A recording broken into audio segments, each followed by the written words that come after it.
Hopefully this goes smooth, because honestly nothing else has today. Fuel tank off. I heard something, boy.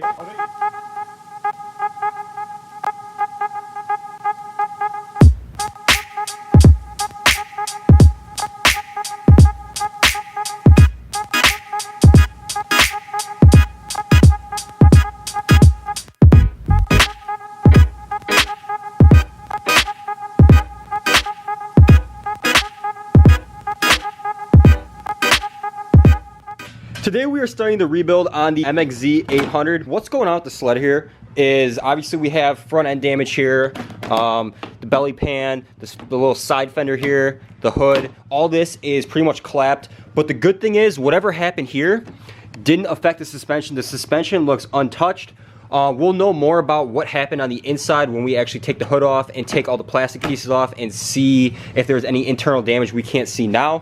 Other than the accident it got in, it also does not run. It's been sitting for like 12 to 15 years. Obviously the gas is going to be stale. It's been sitting for so long. It's probably basically water, and all the fluids and everything else need to be changed out. All right, so basically our main goal for today is get all these broken pieces off, make a list of what we need so we can order it. We also need to take the exhaust off and the airbox off, because when we brought this home, we actually opened up the side panels and there was a live mouse in there literally staring at us. So there's definitely mice living in the exhaust and the airbox, and we don't want that. Hopefully we'll be able to get this pipe off, the can off, and the airbox off, and just basically throw that away and get new stuff, because it's not even worth cleaning out, especially if they've been living in there for who knows how long, 10 years, 15 years. Here's a better look at the motor. From sitting so long, everything is literally rusted and corroded, and it's just disgusting. You could see the mice have been chewing this up. All the foam pieces are chewed up like that.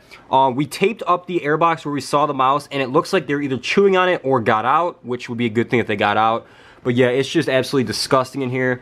We basically need to gut this entire thing out, give it a good cleaning, and figure out what we need to get this thing running again. Got my boy Brandon and my boy JP helping out today, so I got a little help. We're in the middle of taking the side panels off. We got both of them off already, and we were about to take the hood off. Then we realized this really strong smell of gas. Came to look under the sled here, and there is fresh gas on the ground there. So we looked up by the gas tank here, and the fitting on the gas tank going into the motor is actually leaking fuel. You could see it leaking. So before we can move any farther forward in the project, we're gonna go ahead and siphon the gas tank out, because we don't want that leaking in the garage and smelling up the garage. Not deep. I don't think it's deep enough. It doesn't sound like it's hitting any water, bro. There might not be that much in there. No, there was gas already up in the tube. All right, so there's not too much gas in the tank to siphon, so we're gonna have to go ahead and take the tank off. But if you guys could see, this is the color of the gas. It's like a dark yellow brown. It should not be that color. So good thing we're getting that out of there. All right, so now we're gonna go ahead and take the seat off and this back storage compartment off so we can get the gas tank off.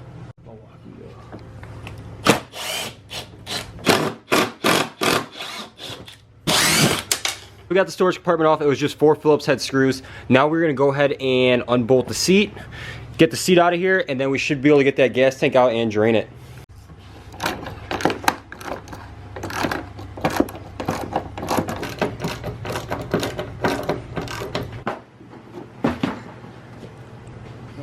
So we finally got the seat off and the gas tank is exposed. Now we just got to figure out how to get it off here safely without spilling the fuel everywhere, drain it, and then we can continue with taking the plastics off. To be that these two star nuts here hold this rail on, which holds in the gas tank. So we're gonna go ahead and try removing that and see if we can get the gas tank off.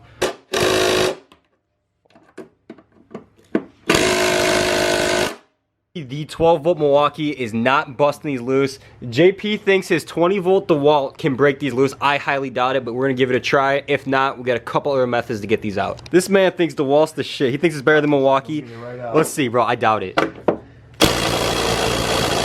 shit's in there, bro. She's stuck, boy. Uh-oh. All right, no surprise the DeWalt couldn't do it. So these were not budging with the impacts. So we're gonna go underneath here. There are actual bolts. We can fit an open-ended wrench under here and try that and see if that works. We tried getting these bolts from the inside of the tunnel. We had zero luck with that. We ended up stripping these out because they're so old and just so degraded. So our next option here is to drill these out and replace them. So that is what we're gonna end up doing right now. All right, so you guys can see the gas was leaking out faster and faster as we were trying to do this. So we went ahead and threw a car jack under the front end and jacked it up just to quit the leaking from the front. Because it was getting pretty bad and we don't want that leaking all over the garage like that. Gotta eat, boys. Mama Lucarz. Mom hooking it up with the pizza, boy. Coming in clutch. We were working inside the garage, but because of the gas leak and we're drilling and things are getting hot, we had a little smoke coming out the back. Some safety precautions and go ahead and do this outside in case something were to catch on fire. At least it's not in the garage and it's outside on the driveway. Got one. There's two.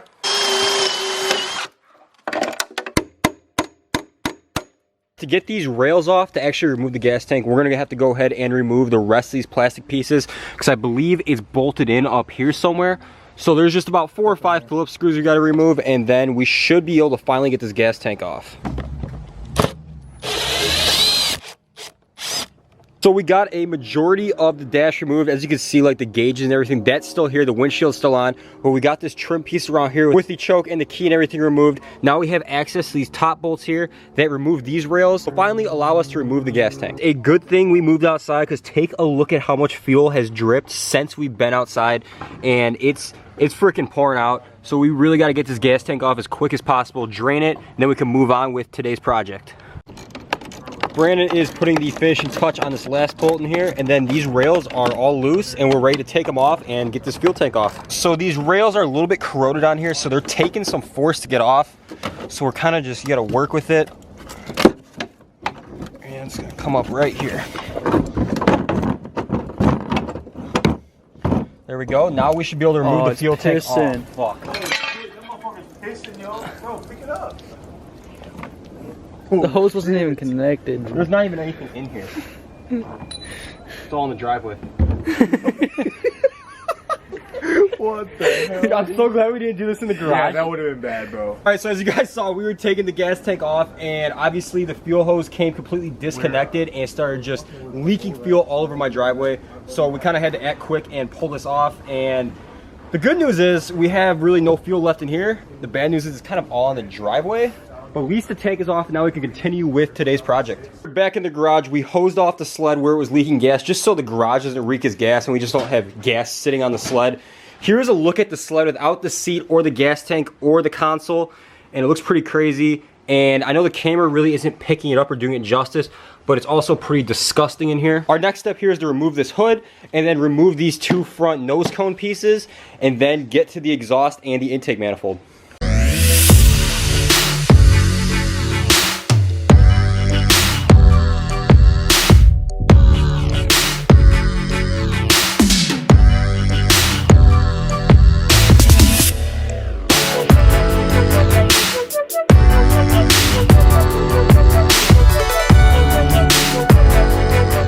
Got the rest of the nose cone off here. It was 4 10mm bolts, one here, one here, one here, and one here, and it came off super easy. So that's good news because that'll be really easy to reinstall. Brandon is going ahead right now and removing the intake box. Yo, I'm scared the mice are just gonna fall out of here. Because like I said earlier in the video, this is where we saw the mouse. That's why it's taped off like that. So I'm really scared to see what's actually in here. Right now we are removing the intake. It's a little seized onto the reed boots right now, but hopefully it'll come off pretty easy without doing too much damage. It's kind of hard for you guys to see, but this is inside the intake manifold. You could see the mice were living in there. We're gonna go ahead and get this off and put it in a garbage bag so we can throw this away because we're not even gonna try to reuse this. This is beyond repairable. Shit. Here's a better look at it. Check this out. They have been in there for a while. Let's try to get the can, the pipe, and the Y pipe off. We're finally making progress. We're gonna go ahead and pull the can right now and see what's in there.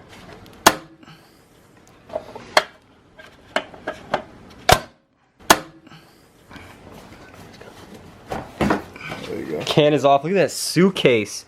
Dude, it honestly doesn't look like they got inside the can from what we could see. Dump it upside down. Yeah, dump it up.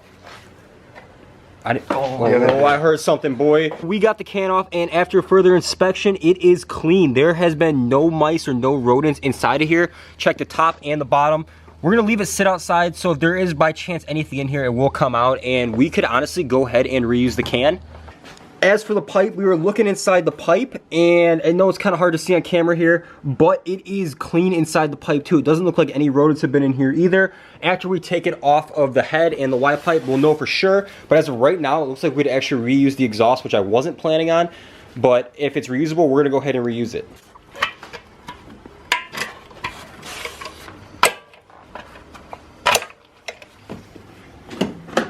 There's still oil in there, boy. There's the pipe. Let's check here. Dude, it's 100% reusable. They didn't get in there. That's awesome. That's great. You can see, though, the mice have been in here, though, because this is disgusting, bro. They've been living in here for a minute. This is gross. It's definitely going to need a vacuuming and a good cleaning. As for the Y pipe, Still oil in here. there's still oil in there. It's clean. Nothing's been in there. So that's really good news. I'm going to go ahead and throw a picture of the sled on the screen when we took it off the trailer, and I'll take a look at it a couple hours later. We had this thing stripped down pretty good. We got all the plastics off, seats off, gas tanks off, can is off, pipe is off, intake is off. This thing is pretty stripped down, and we're not done yet. We're gonna go ahead and get a vacuum and vacuum this out because it's disgusting. We don't want to work around this with our hands, so we're gonna get this cleaned out.